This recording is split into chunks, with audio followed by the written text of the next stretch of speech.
Start. Good morning दोस्तों, Anushree coaching classes में आपका स्वागत है। आज हम बात करेंगे 12th क्लास के फिजिक्स के फर्स्ट चैप्टर के एक टॉपिक के बारे में जिसका नाम है कूलम्स लॉ। तो स्टैटिक्स के बारे में सबसे पहले हम देखते हैं इसका जो स्टेटमेंट है वो क्या है। ठीक है, तो according to Coulomb's law, when 2 point charges attract or repel each other with a force which is directly proportional to the product of magnitudes of the charges and inversely proportional to the square of the distance between them। आइए हम समझते हैं कि actual में ये चीज़ है क्या।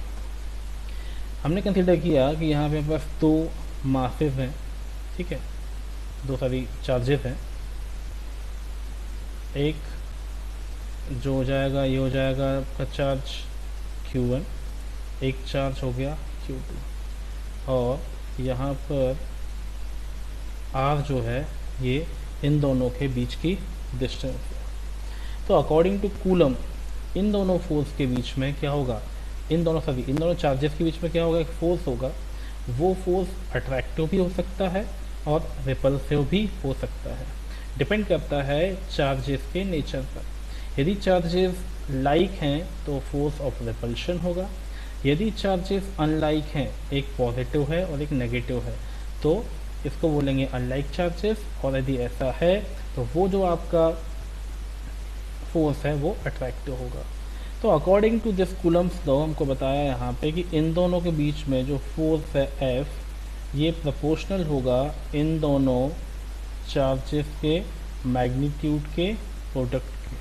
Okay, ये आपका ये जो लिखा है यहाँ पे ना, directly proportional to the product of magnitudes of the charges, वो ये चीज़ हो गई।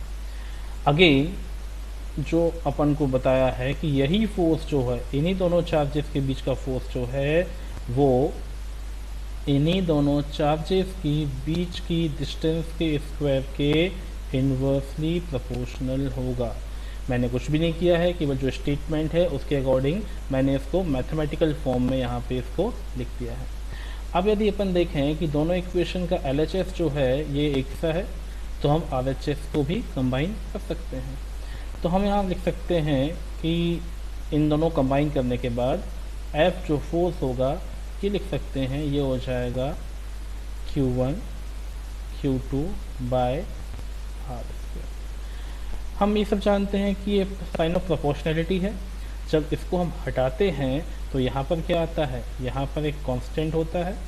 तो हर एक लॉ का एक अलग कांस्टेंट होता है। हमने मान लिया यहाँ पे जो कांस्टेंट ऑफ प्रोपोर्शनैलिटी है वो K है, और जो Q1 Q2 by R square है ये जो कहते हुए यहाँ पे आके हमने लिख दिया। अब हर एक कांस्टेंट को लगाने का एक उद्देश्य होता है, एक मोटिव होता है। वो क्या है, एक्चुअली जो कांस्टेंट लगाया जाता है इसको लगाने का केवल एक ही उद्देश्य होता है, वो ये है कि हमको LHS और RHS को इक्वेट करना है, हमको इस इक्वेशन को बैलेंस करना है, तभी हम ये कांस्टेंट ऑफ प्रोपोर्शनैलिटी लगाते हैं। इन सब वैल्यूज़ के अकॉर्डिंग इस कांस्टेंट की वैल्यू डिसाइड होती है। तो यहाँ पर कूलम ने इसकी वैल्यू को जो बताई वो होती है 1/4 पाई एप्सिलॉन नॉट और Q1 Q2 by R square चुकाते हो गया। अब यहाँ पे इस पूरे की एक वैल्यू होती है जो हम देख लेते हैं। इस कांस्टेंट की वैल्यू जो है 1/4 पाई एप्सिलॉन नॉट की वैल्यू जो होती है ये होती है 9 × 10⁹, जो कि कांस्टेंट की वैल्यू है। अब यहाँ पे एक चीज़ जो देखेंगे आप, ये जो एप्सिलॉन नॉट है, इस एप्सिलॉन नॉट को हम बोलते हैं एब्सोल्यूट परमिटिविटी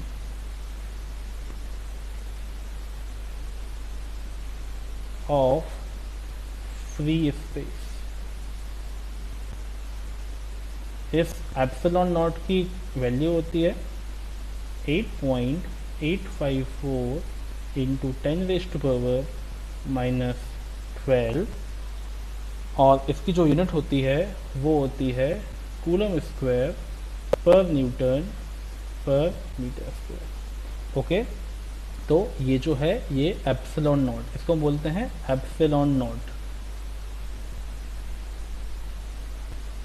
ये आप ध्यान रखिएगा।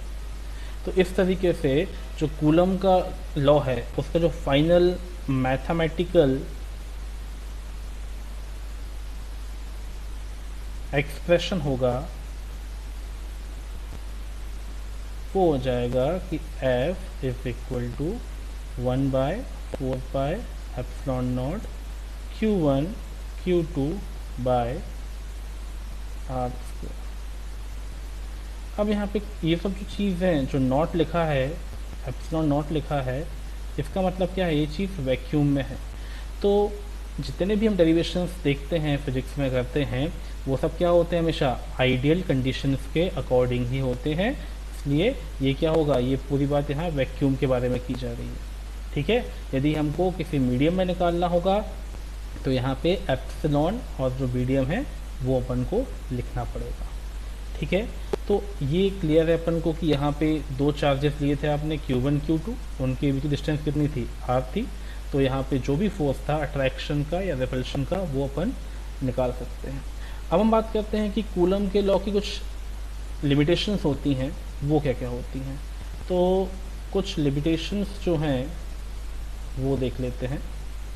पहली होती है कि ये क्या होता है, ये हमेशा पॉइंट चार्जेस पर ही एप्लीकेबल है। जो चार्जेस हैं उनका साइज बहुत बड़ा नहीं होना चाहिए। सेकंड जो है वो है कि जो चार्जेस की डिस्टेंस है, distance should be appropriate. Distance ना तो ज़्यादा हो और ना ही कम हो। ठीक है, और थर्ड जो है वो ये है कि ये केवल दो चार्जेस के लिए बस है ना, ये केवल दो चार्जेस के लिए एप्लीकेबल है।